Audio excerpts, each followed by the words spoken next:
Hey gents, there's a chill in the air, autumn is upon us, and it's time to talk about some jackets that you may wear this fall, whether you are trying to expand on your collection or get your first really nice jacket to really get excited about spring. For me, that was a leather jacket a few years ago, and right now the bombers are in style, and I got my nice chunky sweater on, I got the bomber on. This is the Everlane Uniform Bomber, and so we'll run down the type of jackets that you can look for in the fall, because basically it's going to come up to personal preference. Do you want something that's casual or more casual, or you're going for a certain look? And we'll talk about the benefits of each of the individual styles, and then we'll talk about some brands that you can pick up from each of those as well. And if we just do alphabetical order, we start off what I got, we'll talk about the bomber. So like I said, this is the Everlane Bomber. Bombers are very in style right now. They're usually about waist length. They get a nice zipper. It's a very sleek style, but it's something you could find in a leather. You can find a leather bomber out there. This Everlane one is made of a waterproof fabric, so it's also going to be good to keep you dry. And here's a really cool example of one from Alpha Industries, their Skymaster flight jacket. And that military styling is really what the heritage of this style is. These were pilot's jackets. And there's variations of it. Some of them have collars. I'll show you a cool one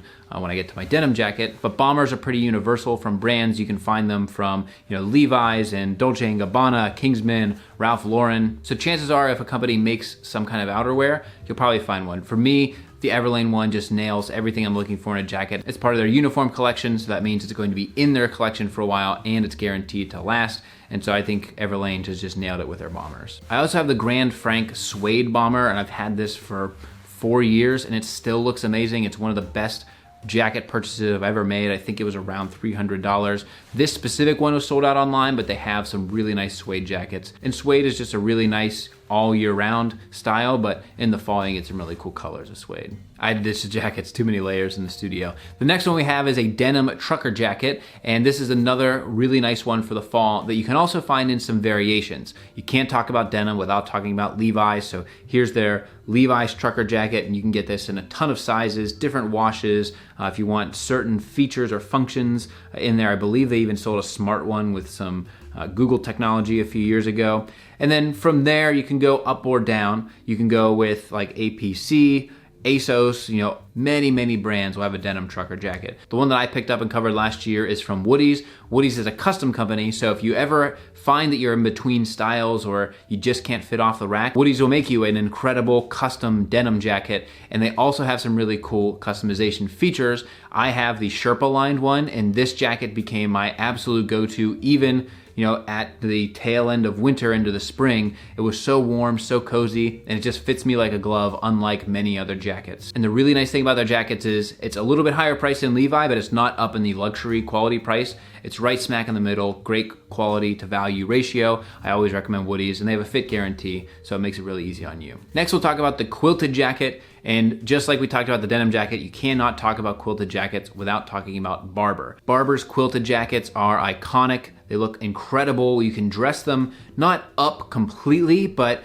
as far as like a business casual or like a really well put together casual look, Barbour jackets are incredibly hard to beat in their quilted. You can also go for their waxed jackets, which is going to give you a little bit of weatherproofing. And these are jackets that, again, you're going to spend a good amount of money on, but they can just last forever. You can get them taken care of. You can send them in to get re-waxed. Barbour, just an incredible heritage brand that is out there. And another one that if that price is a little bit too steep for you or you don't care about the heritage, you can go to somebody like a Taylor Stitch, LL Bean, Flint & Tinder. All these brands will have some type of quilted jacket, but the feature of a quilted jacket is it's kind of like mid-body weight. It's a little bit longer than the bomber, but it's something that can give you a nice protective outer shell. You can throw it on with a nice cashmere sweater and a scarf. You're gonna be warm, protected from the wind, and it's just gonna look really good. The next one we'll talk about is a trench coat, and a trench coat is a great fall jacket because, like the quilted jacket, it's something that's a layering piece. It's something that will go on top, protect you from wind, protect you from rain possibly, depending on the model. And a trench coat originally comes from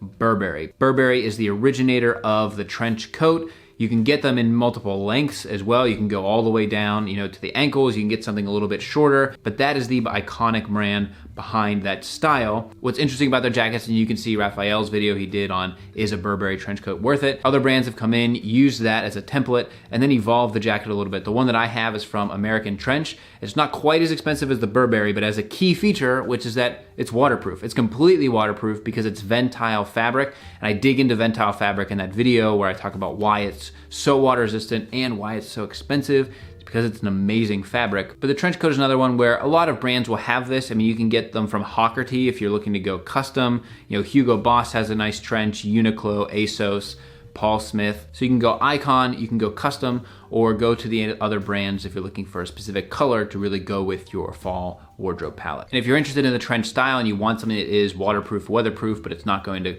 cost what Burberry makes, this brand Fisher Baker makes a really nice one as well. It's really clean design while having really nice like weatherproof, waterproof functionality. The next jacket that I always pull out when it comes to the fall is a great leather jacket. And leather jackets can be all over the place. What I would say foremost is if you find a leather jacket that seems like it's too good to be true, it probably is. Try and avoid genuine leather, just like we talk about with like wallets and any other, even shoes. It's like you want to avoid genuine leather because you want to get something that's going to last for a long time, develop a patina, and be something that you can really live in. So I know like Aaron Marino really loves All Saints, which is gonna be a very high-end, expensive brand. The jacket that I have is from several years ago from Timberland. It's a quilted style leather jacket. I absolutely love this jacket and I wear it constantly. And then I also did a video last year on the brand Independence Brothers, which does custom leather jackets. They have incredible like veg tan leather, they have lambskin, they have calfskin. And so depending on what you're looking for, and it's fully customizable. Like you can literally send them a leather jacket that you like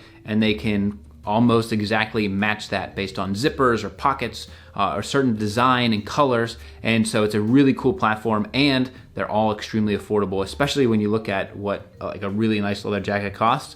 Extremely affordable, great quality, highly recommend. The other jacket that I usually save for the end of fall when it gets a little bit cooler is a really nice peacoat. If I get a double-breasted peacoat with a navy style collar, to me, I love that look. And it's usually gonna be some nice thick wool, have some pockets that'll be comfortable. And it's also a versatile look too, because you can either go with, you know, the full-on military style double-breasted or open it up and have a really nice open casual look. You can get some entry-level ones from someone like Banana Republic. You get some really nice ones from Ralph Lauren or Todd Snyder. And I think the singular jacket in this category, it's not what created this. I mean, this is a military style look, but the one that any, you know, Bond fan would recognize is the Bond Peacoat from Billy Reid. Not named after Bond, named after Bond, the street that Billy Reid is on, but worn in Skyfall. This was the first jacket that I truly lusted after when I realized that fashion can be very expensive, but it can also be very long lasting. I can nearly guarantee anybody that owns or has worn this peacoat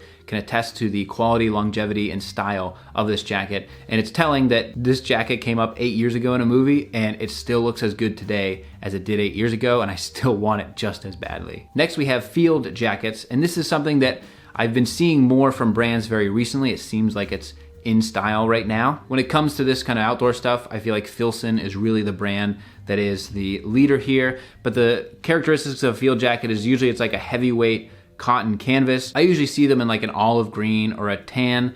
And then, you know, with some field jackets, you'll get a hood that you can kind of hide in there. You can get them then in like a waxed cotton. But I think especially now as we're looking at an extremely casual environment for any of this stuff, you know, if you have your base jackets, if you have like a peacoat and you have some sort of like puffer jacket that's gonna keep you really warm, a field jacket's like a really cool stylish pick. And other brands outside of Filson, you can of course go with Flint and Tinder, Mission Workshop, Proof, Barber is gonna have their field jacket. And then in the same family, we can also look at Harringtons. Harrington is what you get when you take a little bit of DNA of the bomber and a little bit of the DNA of the field jacket. But this is something that fits more into the business casual side of things versus a field jacket, which can be extremely functional. This is another style that can be traced exactly to a brand, Harrington Original, but you can also get them from ASOS or Ben Sherman or, you know, G9. Another group of products that has risen in popularity for the fall are these shirt jackets. It's like a super heavyweight, thick shirt style, but It's kind of a jacket, and it's not always that it is extra heavy, but it will usually have like a warm lining on the interior, something like this Topo Chambray mountain shirt. And like I said, you're seeing these from tons of brands right now. You're seeing them from brands like Flint & Tinder, J. Crew, Patagonia, Taylor Stitch, Peter Millar, Filson. And if there's a brand in particular or product you really like, let me know, because he's always helping guys out with these sorts of things. Now, another jacket that I put in a similar category as the Peacoat, where it's, you know, you kind of want it for the end of fall when it gets a little bit cooler, it's usually wool, is a duffel coat. And a duffel coat is also similar to the field jacket, where I feel like I'm seeing those more and more as a really cool, stylish option. It's typically a little bit longer than that Peacoat. It's gonna come down almost, you know, about mid-knee or lower, and has these like just really cool, stylish hooks as part of the close mechanism. It's usually gonna be some kind of like weatherproof wool to keep you warm and dry. Here we have a really cool one from Gloverall, and then you can get them from high-end brands like Montclair and Burberry, or even LL Bean. Another brand I've always had my eye on, and I'd be curious to hear your thoughts too, is Ring Jacket. They have this camel twill balloon polo coat, which is kind of like a peacoat. It has that double-breasted style, but it's longer than a peacoat, which is what makes it the polo coat. And I've heard nothing but great things about their quality. I know Brian Sakawa from He Spoke Style is really into them, but I don't know if that's like out of the price range of what you guys are interested in. And the last two to consider as you're building out that fall wardrobe is something on the casual technical side. One of the styles that really caught my eye this year was from Fisher Baker, and it's their Anorak. Now this, as we talked about, that Ventile fabric is made of Ventile, so it's gonna be completely waterproof, but it's a really cool design with the hood, a front pocket. It's kind of like a hoodie, except it's going to keep you completely dry, and it has this kind of technical look to it that I really like. And then another one is from Stitch Golf. This is their Enzo Hybrid Tech Jacket. And I have been loving the things that Stitch has been doing. I have their garment bag from a few years ago, which is like a suit packing bag, and they've just continued to expand their apparel line. And I caught this jacket. It's a $298, so it's like, it's very nice, but it's not $500, you're gonna break the bank. And so if you're looking for something in the technical realm, then those are two brands to really look into. And the last style that I always look forward to pulling out as the weather gets a little bit cooler is my Shep shirt. The Shep shirt is a style specific to Vineyard Vines. It's this mid-zip jacket, usually in cotton. They've started to do some performance ones, but it's something that would fit right in with Connecticut casual, as Andy Bernard would say. And I don't know what it is about the sweater. I had matching ones with my son for a while. We've had to size him up, and we got him a little bit of a different style, but I think the Shep shirt is just like a really cool casual. It's extremely casual. You don't dress it up, you just wear it. You can wear it with or without, you know, polo or something underneath, but the Shep shirt is something I always look forward to grabbing, and it's something I would not have expected to be so into, but it's like my 5th year owning one, and I'm always like checking on the new styles and colors because I think it's a really cool look. So there you have it, gents, autumn jackets. I think I got all the styles, but I probably missed a few brands. Let me know if there's specific ones that you're really into, that you're thinking are in style this year. I try to stay back from that, right? If you buy a Barber jacket now, it's gonna look as good as it does today in 20 years as it did 40 years ago. And so that's the sort of stuff that I'm looking at. I think bombers are gonna stay here. There's trendy bombers, but if you get something that's like a nice solid color, it's black or it's gray, it's gonna look good forever. And that's the idea on the channel. Buy nicer, fewer things, and you're gonna be better off in the long run. So I'll see you down in the comments. As always, Instagram DMs are open. Love your feedback, guys. Until next time, gents, this is the Kavalier. Got my fan off in the studio.